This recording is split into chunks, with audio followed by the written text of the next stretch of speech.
Hi everyone, welcome to my channel again. Guess what time of the year it is? It's a Davis Cup time. It's the time where all the players are so motivated and so hyped up. Why? Because they're representing their own countries and they're surrounded by their friends and very good teammates, and they're always so willing to give their absolute best in order to win the matches for their countries. It is something like unofficial World Cup of tennis, and for some reason it's something that is not that loud but some fans. But I've always been fan of this competition.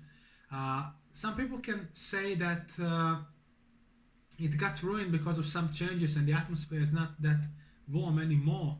But I don't think so. I don't think it got ruined. I still consider it is something we can call World Cup in tennis, and it is something that still has outstanding atmosphere. They are together. They're like a team. They got coached on each changeover. They constantly keep getting advices. They keep getting advices from their players. They're all involved in matches, and this is the reason I've always been big fan of this competition.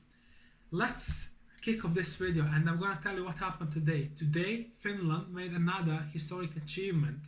First of all, I think they were never among top 8 countries in the Davis Cup, but today they entered quarterfinals, beating Canada. In first match, Milos Raonic gave a point to Canada. Then Otto Virtanen defeated Diallo 6-4, 7-5 and gave a point to Canada. They gave a point to Finland, and then Finnish players succeeded to win doubles, and that's what gave them opportunity to play in the semifinals. Historic achievement for them, and big congratulations for me, guys. Phenomenal. Okay, we are gonna start with some predictions now, and they will be related to our further matches. I'm gonna kick off my predictions by the match between Czechia and Australia. These predictions will be very interesting, not just because of the fact that I'm gonna predict the matches. I'm gonna predict the players who will be participating. So for Czechia, it's difficult to guess who will be their second best ranked player who will represent them, but I'm leaning towards Tomáš Machac.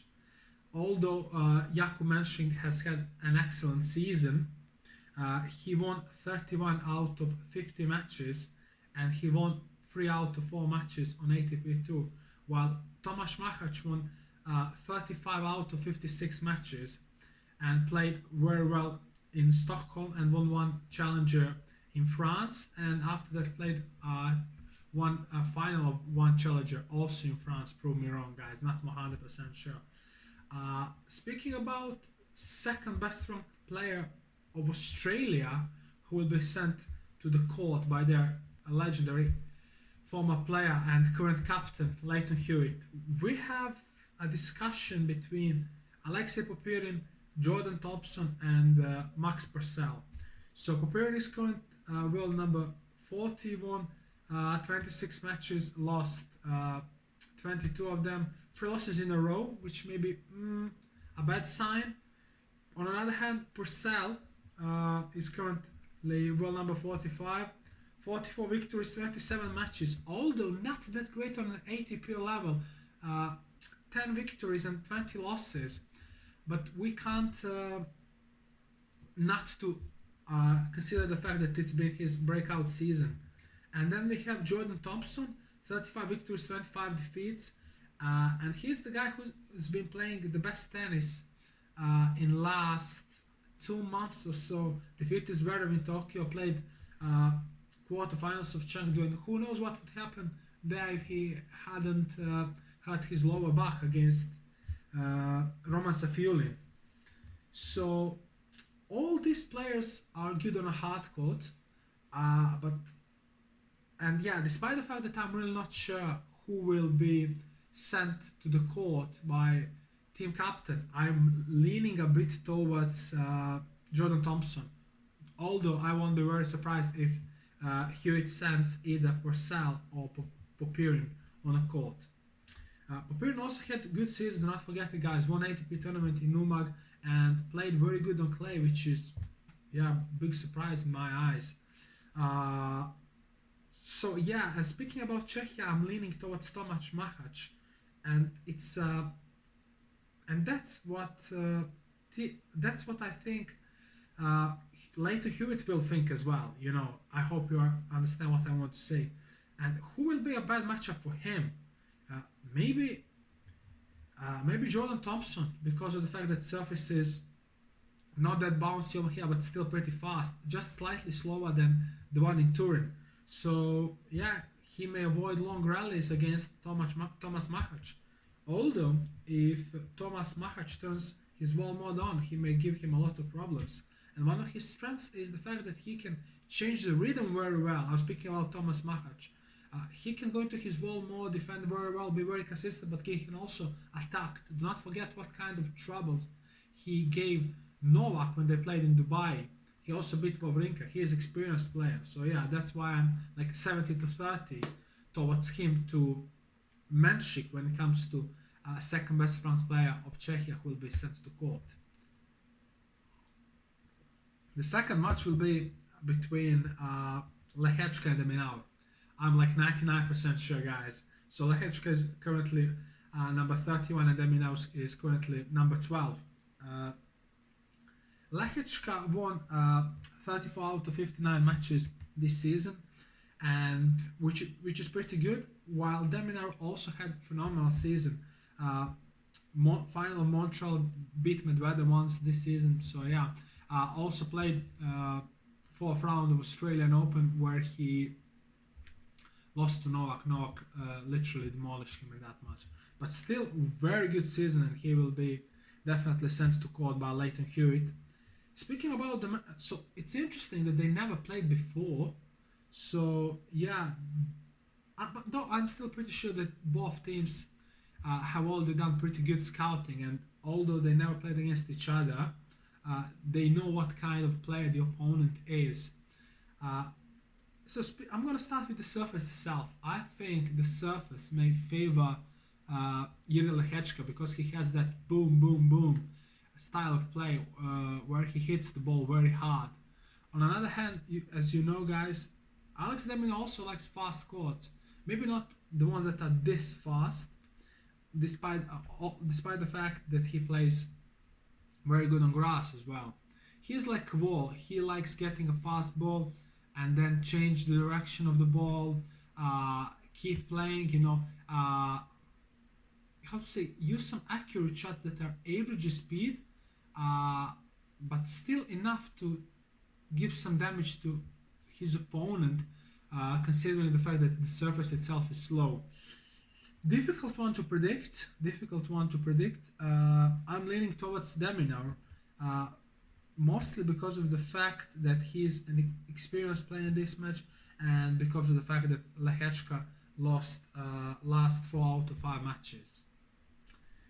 So that's about Czechia versus Australia, guys. Now yeah, and sorry, I forgot to mention doubles. If it's 1-1, I expect Czechia to send, let me see who's here. Yeah, Adam Pavlashek and probably Lehečka or even Machac if Lehečka is tired after the match against de Minaur to the court. But guys, Australia has one of the best doubles in the world. They can send Abden and Thompson. They can send Purcell and Thompson. They can send Purcell and Abden. Whoever is on the court, they are so strong, and I really can't see the scenario of Czechia beating them in doubles. In Czechia wants to win over here, they have to win both first one and the second one. And now we are switching to the match between Great Britain and Serbia, which is taking place on Thursday. I won't be that surprised if coach sends Lajovic or Kecmanovic on a court for Serbia, but I'm really leaning towards Laslo Djere, and I'm like 70 to 75% sure that he will be second best ranked player of Team Serbia who will step on the court against Jack Draper. I barely have any doubts that it will be Jack Draper for Great Britain. Also, it will be also first match between the two if it actually takes place. So 36 victories, 26 defeats for Djere, 32 victories, 14 losses for Draper. Incredible potential. Unfortunately, he constantly keeps struggling with injuries. It will be their first match. Both of them are in a good form. Laszlo played very well in Hamburg, defeated Wanash in Paris, then lost to Khachanov, who is phenomenal player, as you guys know. Also he also likes fast hard courts. So yeah, it is not a shame to lose to Khachanov. First match ever between the two. Surface favors Draper a bit, and the fact that Draper won 8 out of last 9 matches favors him a bit as well. And he also played phenomenal tennis at the US Open. On another hand, consistency favors Jared. The experience of playing great matches favors Jared. Jared has already won 2 titles, both on clay on another hand, and he played ATP 500 final in Hamburg and gave Sasha Zverev many issues. Played third round of Wimbledon, so he's the guy who has already played third round of a Grand Slam event 4 times, which is excellent achievement. So yeah, because of the experience and because of the fact that he's also in a pretty good form, I have to lean towards Jere, despite the fact that Jack Draper has been playing some amazing tennis these last weeks. So, but in my eyes, it's like 60 to 40 for Jere. But the thing that I'm mostly sure about is that no one will this match easily. So it may be like in 2 tough sets or in 3 sets. As I said, I'm leaning towards Jere, but not even close to being 100% sure. Coming to the second match, it will be between Novak Djokovic and Cameron Norrie. I barely have any doubt about that one. So yeah, Novak will be definitely sent to court by the coach Viktor Troitsky, and Norrie will be definitely also sent to the court by the team captain of Great Britain. They played 3 matches. Novak won all 3 of them so far, and despite the fact I thought Norrie might be a bad matchup for him, Novak didn't really struggle to beat him. He lost just 1 set that took place in Wimbledon, and other 2 matches were pretty much a one-way street. And speaking about term one-way street, honestly guys, I really think it will be the case on Thursday, considering the fact that Novak has been playing some amazing tennis, one of the best versions of him ever, I would say. Honestly, he won US Open, won Cincinnati before that, won tournament in Paris, just lost 1 match to Yannick Sinner in group stage, but then beat him in the final.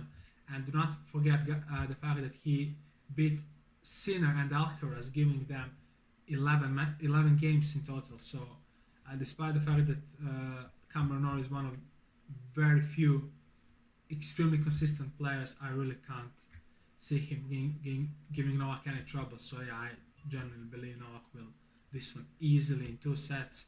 Either 1 break in 1 set and 2 breaks in another one, or maybe even 2 breaks or advantage in both sets. But yeah, I'm 99% sure Novak will win this one easily.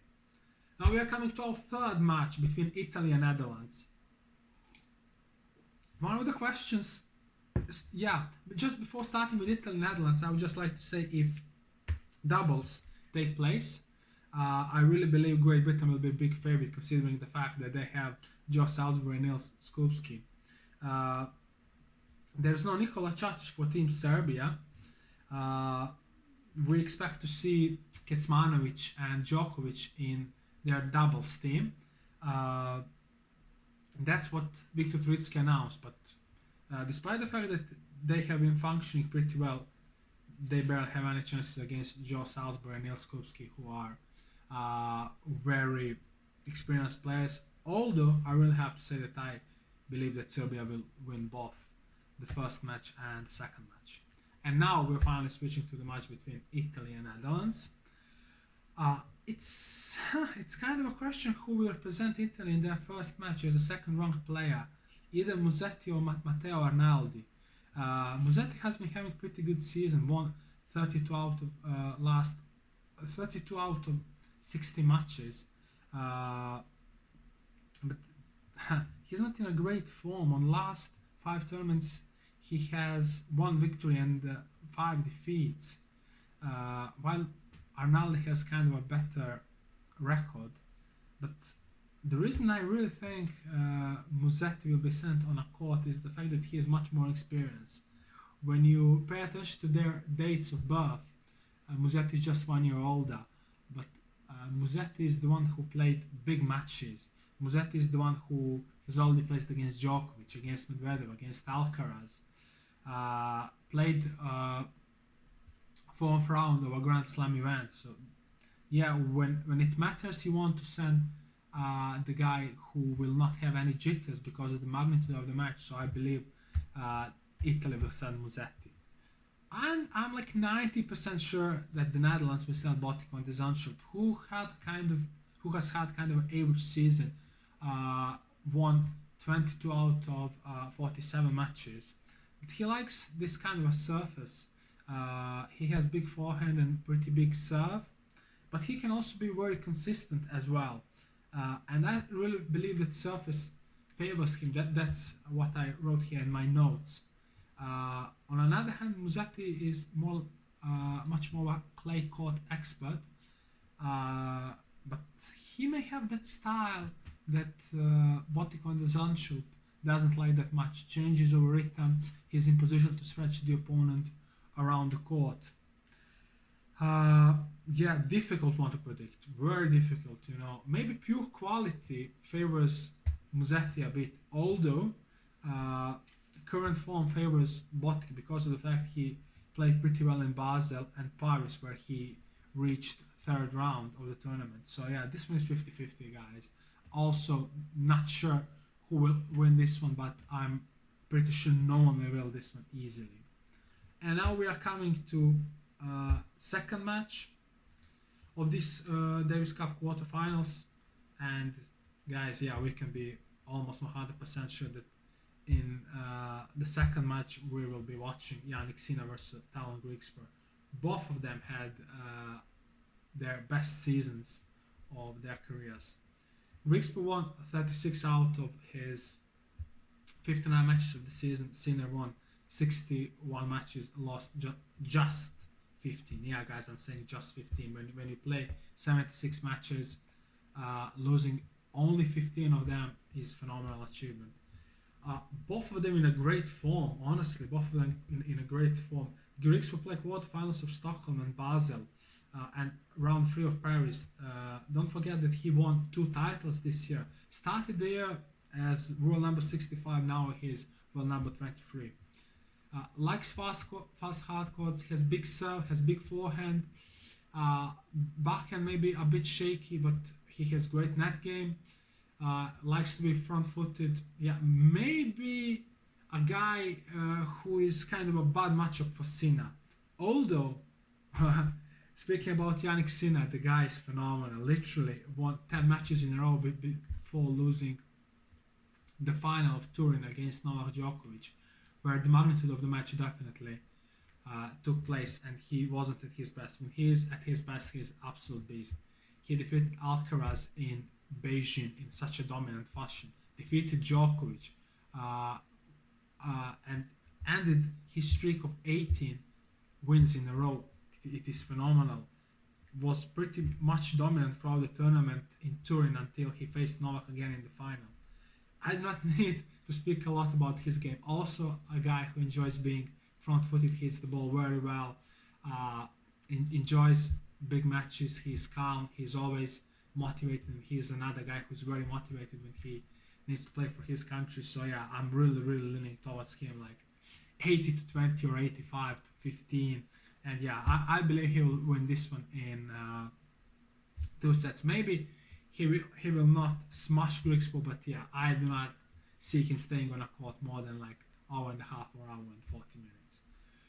So yeah, I spoke a lot in last 20 minutes or so. I'm not really 100% sure, guys. And yeah, I would like to thank you for your support. As you know, my channel is still kind of new, and I would really like to kindly ask you to share my videos, to subscribe to my channel, and yeah, to like them. And yeah, I really appreciate your support, and thank you for giving it to me, and see you in the next video, guys. Cheers.